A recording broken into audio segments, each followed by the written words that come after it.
Welcome, welcome, sisters, back to another episode of And They Lied.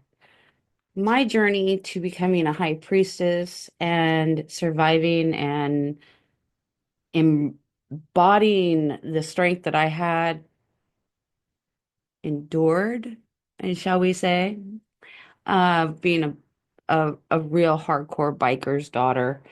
And so I'd like to say thank you again. I'm Shannon. Today's episode is a little different. Again, we are going to dive into this final descent that we are currently witnessing and how predominantly here in the United States, we are under now officially a full authoritarian rule. And so let's get into this. I'd like to discuss what this means for our spirituality as we move forward. So, this next phase, the reality that we're currently living in, let's just discuss this sort of briefly. In the last few weeks, we have witnessed a controlled collapse. Now, in previous podcasts, except for the last two episodes, most of that could have been interpreted as speculation. Well, unfortunately, the Department of Homeland Security, the leave or be jailed ultimatum is now currently active. It is not being discussed widely, but it is out there. It is not being taken seriously, which is a good thing in my book. But we are in the midst of that. And what is that? What is her ultimate goal, right? And we also have a few more, you know, really trying and telling signs of really how this is going because now we have in full plain view Blackwater and their proposal. Let me give you a small recap. Blackwater is a private security firm, and they have submitted a proposal to the Department of Homeland Security. And what they are doing is they are asking if they can assist in the identification, apprehension, and detention of any undocumented individuals with specific details in their proposal that are extremely highly sensitive and marked classified and confidential. So again, it is believed to include the deployment of private contractors to support federal immigration efforts and enforcement. This move is raises significant concerns because that shows how they are going to start using the privatization of law enforcement and that potential of the overreach. Here in the San Francisco Bay Area, they have already the Department of Homeland Security came last week and did a walkthrough of um, our female federal penitentiary, which was closed down and deemed to be insufficient.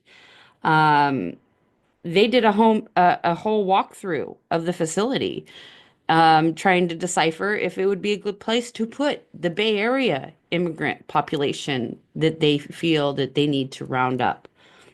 So we have that. We also have the launch of this disgusting app that's requiring undocumented immigrants, aged 14, starting at, by the way, folks, and older to register their presence. Basically, tell us where you're at so we can come help you leave. And it mandates the submission of personal information like fingerprints, and personal information that like you would share with your immigration officer, but sometimes those would be things that that they would keep in the file, but not as something that would need to be in a database. um but now that there are threats of a fine and or imprisonment for not complying. And it is stated that this purpose is to streamline and identify and process those of undocumented status, but it hasn't been met with any criticism from civil liberty activists who would view this tool as a an entity that could do mass surveillance and control. The other big things that we are starting to see is that this digital tracking system is just basically something that they can use to deem people as undesirable. That is it. And the private military contractors like Blackwater, they are in position and they are being um, very shortly here given the authority to enforce these policies, which will be bypassing all of our normal legal constraints. The next thing that we really do see him gearing up to do is this Alien Enemy Act of 1789, which has been the one hardest part of my visions to have to discuss with you guys because of the turmoil, the chaos, the fear, and how it will present itself.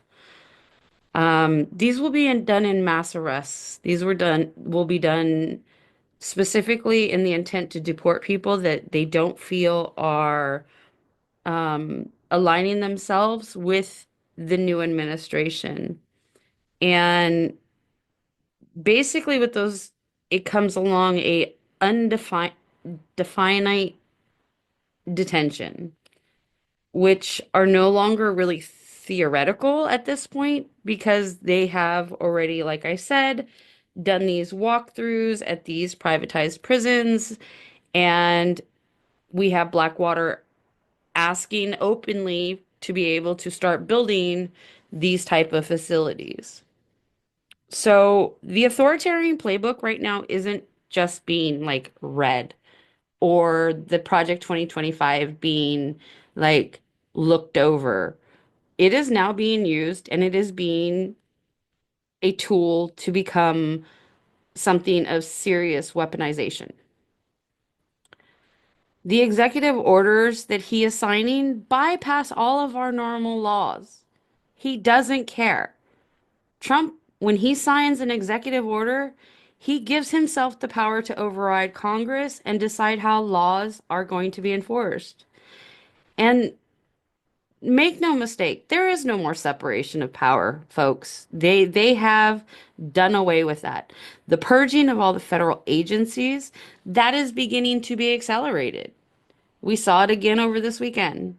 And now again today with him threatening more from Social Security. And then you have Elon Musk saying that anybody and everybody on Social Security are a bunch of scammers. Wow, you worked your whole life for this, put away for this little extra. If you needed it, you get there and it's like, oh, nope, you're just some shady person. You don't need it. It's okay. But you also see anyone that's being a voice of the opposition getting fired or removed or silenced. Military and police forces are being consolidated under all of this new executive order, and it's shifting from law enforcement to very, very blatant militarized policing. Okay, that is their next step. The timeline that we are looking at right now is open. What comes next? In in the last few weeks, I've been talking about a timeline, and it was a very decent timeline to be able to keep everything sort of in control. But with last week, Blackwater adding in this element, what that does is it speeds up this timeline. It opens it up, it pushes the gas pedal down. We are full force on this now. And so, what comes next? In the next 1 to 2 weeks, we will see the mass raids and the arrests begin in full force. We see our brethren and sisterin in Boston, and they are standing strong, ready to start a revolution if necessary because of these horrific authoritarian moves that they're making. But these will start. Communities will begin to start seeing an increase in ICE, DHS, and even private contractors start sweeping our cities. And something that you need to be mindful of is that there are two forms right now of arrest warrants or warrant for your, to even come into your property. And one of them is full. It is a long page. It is signed by a judge. It has all of your information. Double check that, make sure all your information is correct. If you do receive one of those, if there's any discrepancies, you can have them leave and let them know that this is not correct. Go away. But then there is the other form that they are trying to push around.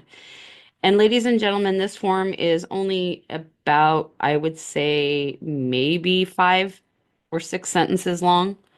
And they're saying that this is their warrant. This is their directive from the president that gives them all of this extra above the law abilities. And is it legal? I don't know. I don't think it is. But we, again, are under an authoritarian rule with the Supreme Court giving him this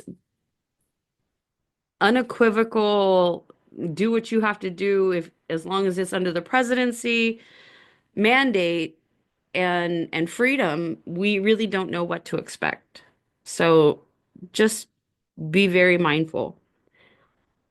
The amount of resistance that we're starting to see, the protests. Yes, they're very, very peaceful right now, but it is a bad look for Trump. And so, therefore, he is going to cause something that will make the resistance be met with state-sanctioned violence. And that way, any protests or oppositions, you will get labeled as a terrorist under these emergency orders, and therefore will have the right to incarcerate you indefinitely. So be mindful of these things that they are trying to do. In the next 3 to 4 weeks, because of the lack of registration that I see happening on this god awful app the Department of Homeland Security has put up, I feel like there's going to become a mandate, a mandatory enforcement of this registration. And then those that don't comply, that they think that they know of, because remember, they have us in all of these databases. They have different databases for different, let's call us dissentents, or no, dissonance, that's not good. Resistant, resistant warriors. Um, all of us that are completely against all of this, they have those lists, and I will touch a little bit more on that after we talk about this timeline. And so with those that don't comply, you're going to get put into these detention camps, these processing camps, that these private militarized contractors like Blackwater will be the ones running it. Um, the legal challenges, yes, they will begin again. Well, not begin, but continue. But as we're starting to see, we have our first real big challenge here. Friday, they heard arguments as to why he should keep the money from U.S. aid. And so, depending upon what the Supreme Court decides, considering they took it up so fast, like lightning speed, I don't think I've ever seen the Supreme Court move so fast to take up this case for him. But we'll see where that goes. If they give him a a blanket, yeah, you can do that. It's under your rights.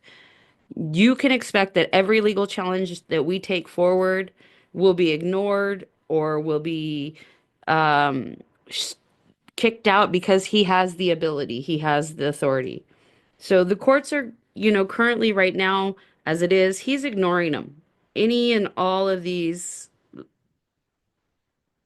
temporary restraining orders or the injunctions, all of those, he just completely ignoring it. He doesn't care. And so he's also using all of those to like reshape, misinform in order to serve his own good, his own goals. We saw this. I mean, everybody was sitting there saying he's not a Russian asset. What the hell was that in the Oval this last week? That was proof that if you were waiting to get like an, oh, there it is moment, it was that.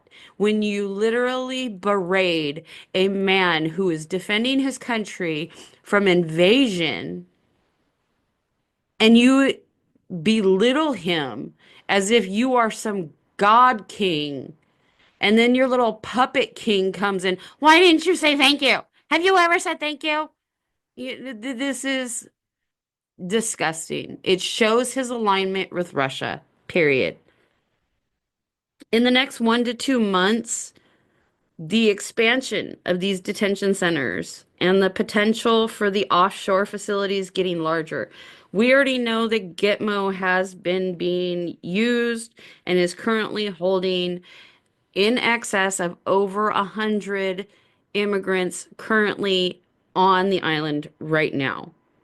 Who are the immigrants being held? We do not know. They do not give us any kind of information of that sort right now.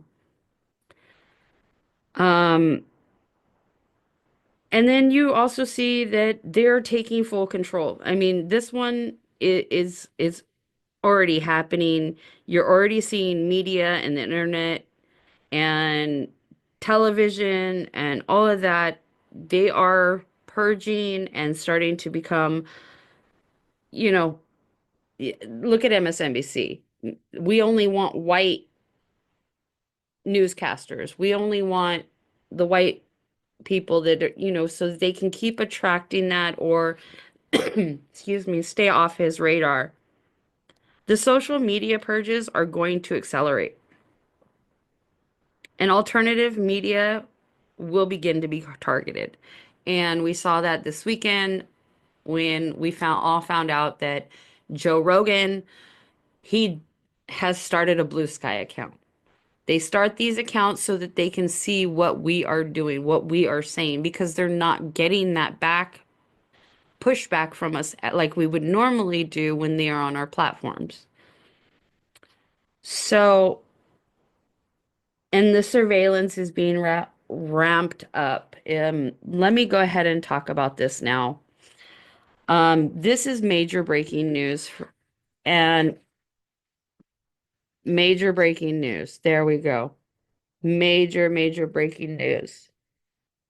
Over this weekend, we had a major warning sent out to all sisters of craft work. Please pay attention, sisters of craft work. In Pickens, South Carolina, an actual witch hunt is now being organized by a church, Stillwater Christian Fellowship. Let me repeat again. Stillwater Christian Fellowship in Pickens, South Carolina. They have decided that the members of their church group are going to start infiltrating safe spaces for pagans and witches on Facebook, Instagram, TikTok, and all other social medias. They want to start tracking our local events and to start showing up and harassing attendees. So far, they have chased down and cornered people, screaming that again, their neo-Christian slogans, "You're going to go to hell." While no one has been physically harmed yet, they are actively quoting Exodus 22:18. You are not allowed a witch to live. as a justification of their violence and their actions. So, sisters, if you are in South Carolina, stay vigilant, protect your space, look out for one another. Stay tuned to this podcast for other important information to help you navigate this time. So, that right there, sisters, is truly what we are facing. So, what does this mean for all of us? I mean, we have been outside the mainstream. We practice spiritual paths that aren't institutionalized. We believe in our own personal sovereignty.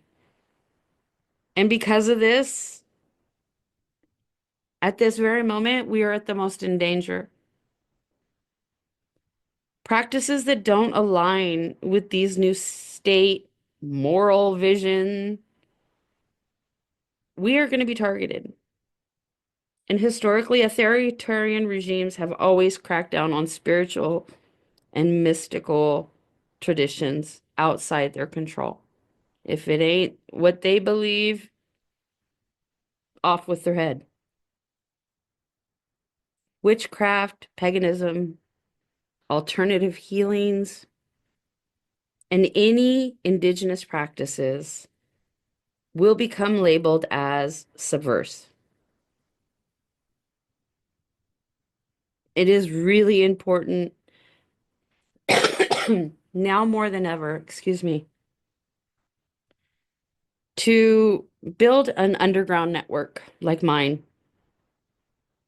Build it strong, build it quiet underneath the guise of a name of a term, a podcast named And They Lied, a child's healing and abuse of a biker's daughter. And it's also time to stay resilient in our craft, practicing our basics. This is how people have survived in the past, and this is how we will survive moving forward. They can threaten us.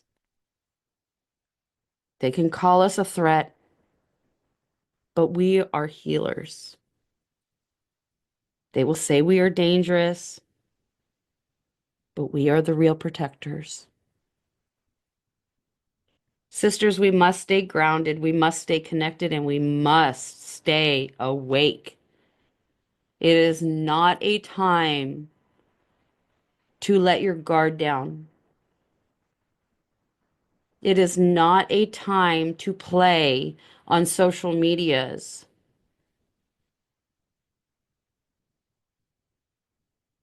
It is time to get off grid as much as possible. Limit the data trails that you leave behind, especially with these government controlled platforms like Facebook, Instagram, WhatsApp, TikTok. Okay. And begin preparing yourself mentally, spiritually, and physically. If you've been feeling the pull to prepare, to get things in order, to have a little to go box, to have a little to go bag, the time for hesitation is over.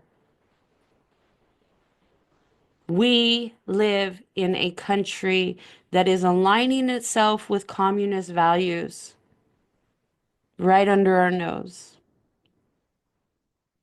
Document everything you do.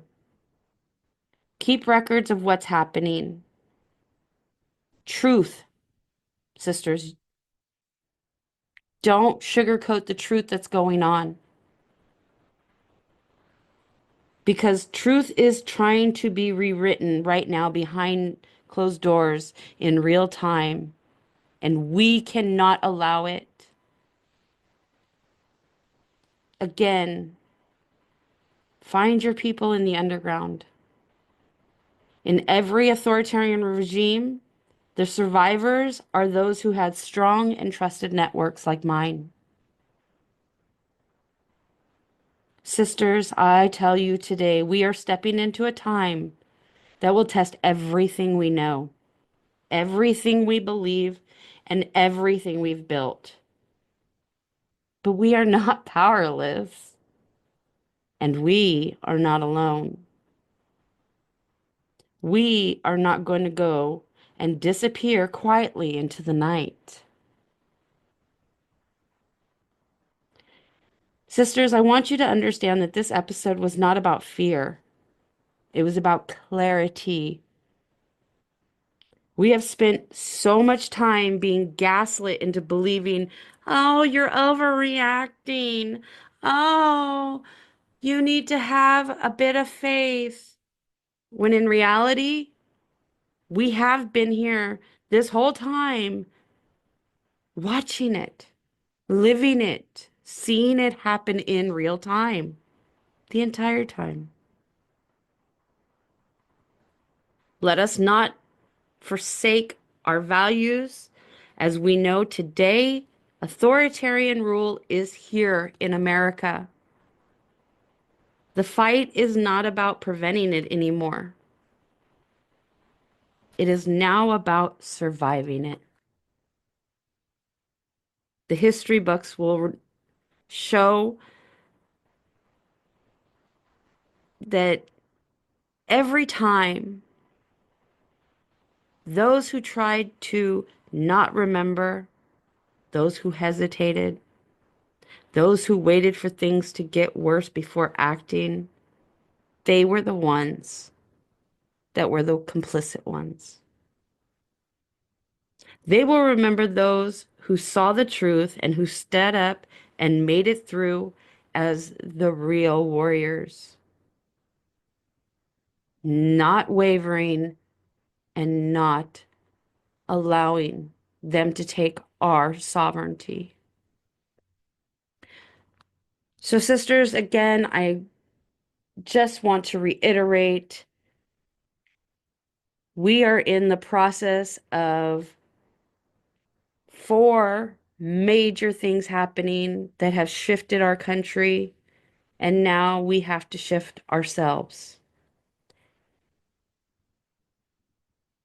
The developments that are happening now are starting to significantly signify a rapid shift towards this aggressive enforcement. And it is imperative for individuals like us, especially in if you are in a vulnerable area or community, to stay informed, seek legal counsel where you can, and don't let them gaslight you and tell you it may happen. It may, you know, we'll just wait and see. Okay. Get a hold of advocacy groups and make sure that you're prepared to challenge anything that comes up in your world, legally, spiritually. And as these situations evolve, I will be continuously monitoring and proactively engaging with you guys to help you essentially safeguard your rights, your freedoms, to enshrine yourself into your sovereignty. So, sisters, stay safe out there. Stay aware again. And as always, stay woke.